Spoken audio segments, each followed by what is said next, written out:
Hi, and welcome to the channel. I am the pool professor, and we're going to talk today about why water chemistry is so important. While water chemistry alone won't produce clear and safe water to swim in, it's important. So there's three parts of keeping a pool clear and safe to swim in. It's filtration, circulation, and water chemistry.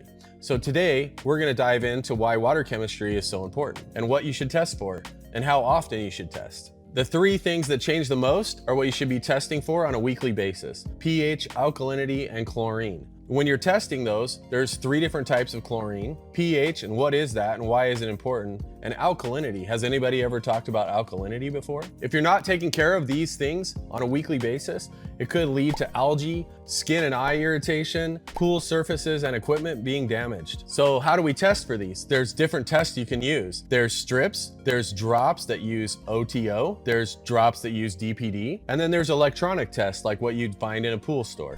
Okay. So we have strips, which are affordable and easy to use, but not that accurate. There's a OTO test, which is affordable. It's a quick test, and it only does a handful of things that you need. Your DPD test is the most accurate. It's approved by many foundations, and it's easy to use, and it actually has color-coded directions for you. And then there's electronic tests that you would find in your pool store. Of course, those are the most accurate and the best you should use. So it's important to take care of your pool test kits. Your strips and your drip test should be kept in a cool, dry location. The drops in the test actually expire, and so you'd probably want to make sure that you don't keep those for more than a year or the expiration date that's on them. Let's talk about the directions for the strips. Every strip has a different direction. Basically, you'd want to take this out. Our direction states dip it in the water to your wrist, and then don't flick off the excess. Wait 20 seconds and then compare to what it says on the back of here, and it will tell you your total chlorine, your free chlorine, and your alkalinity, which are the three things that we're looking for to test on a regular basis. So some strips will have a different test or a different method. You should always follow the directions. When comparing color, then you can figure out what you need to add to your pool. The OTO test. So in the directions, we're breaking down everything and how to do the test. Okay, so drip test, OTO. It uses yellow and red drops. You need a water sample. The water sample you should take from 18 inches down. Make sure you're not near a return or a skimmer. And then you'll fill the yellow side to the top line and the red side to the top line. Yellow drops, 5 of them in the yellow side.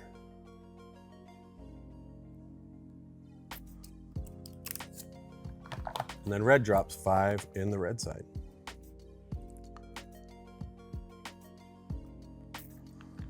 Now on the OTO test kit, what's happening is the first thing you're gonna see after 20 seconds is your free and available chlorine. After 1 minute, it will give you your total chlorine. If you subtract your free chlorine from your total chlorine, you'll know how much combined chlorine you have. The combined chlorine is the amount of chlorine that's locked up. It can't work. It's stuck with ammonia and nitrates.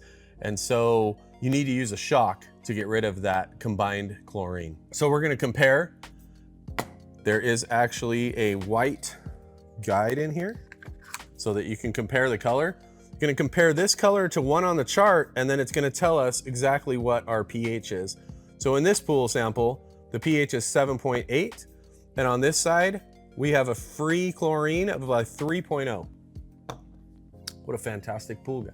Let's take care of this pool. Terrible, gotta start over. When you do the sample, you need to make sure the bottle is vertical. If you're doing drops from the side, you're not getting a complete drop. If you do it vertical, then you're getting the complete drop. So in between your tests, you should make sure and rinse the vials. So to do an alkalinity test, we're actually gonna fill this to the bottom line with our water sample. We're gonna add number 4, 2 drops. No, I'm sorry, 1 drop with our bottle vertical, and then 5 drops of number 2. And then you should swirl to make sure everything is mixed well. We're gonna use drop number 3, and we're gonna count the drops as we drip it, and then we're gonna swirl, and when the water changes color, then we'll know what our test results are.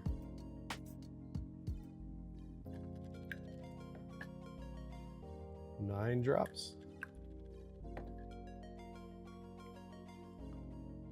10 drops. So at 10 drops, it changed to color and stayed there, which means our alkalinity is 10. Actually, no, it's not. Which means our alkalinity is 100. So you multiply the number of drops by 10, and that gives you your alkalinity, 100. So that's how we use an OTO test kit to test alkalinity, pH, and chlorine. Okay, so in our DPD test kits, the K1005 by Taylor, and also the K2005, my favorite test kit, approved by the National Swimming Pool Foundation. This one is easy to use if you ask me. It has the directions in the lid, and it's in color, it's color coded, and it's in number order. So we take a water sample from the pool, 18 inches down, not by a return or the skimmer. We fill this one to the middle line. You want to fill your test kit to this line here. We're going to test alkalinity because alkalinity is so important. It should be done first. So drops from bottle number 7. 2. Drops from bottle number 8, because 8 comes after 7. 5 drops. We're gonna put the lid on and swirl. Take the lid off.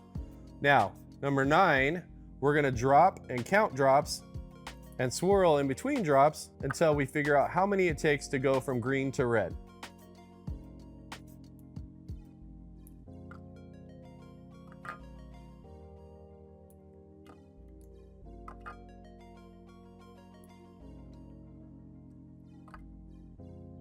Ten, 11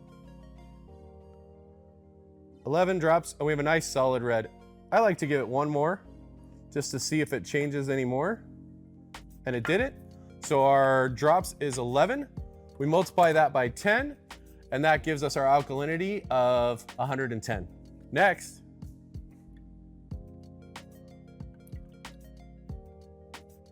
for chlorine, drops number 1, 5 drops in the small vial.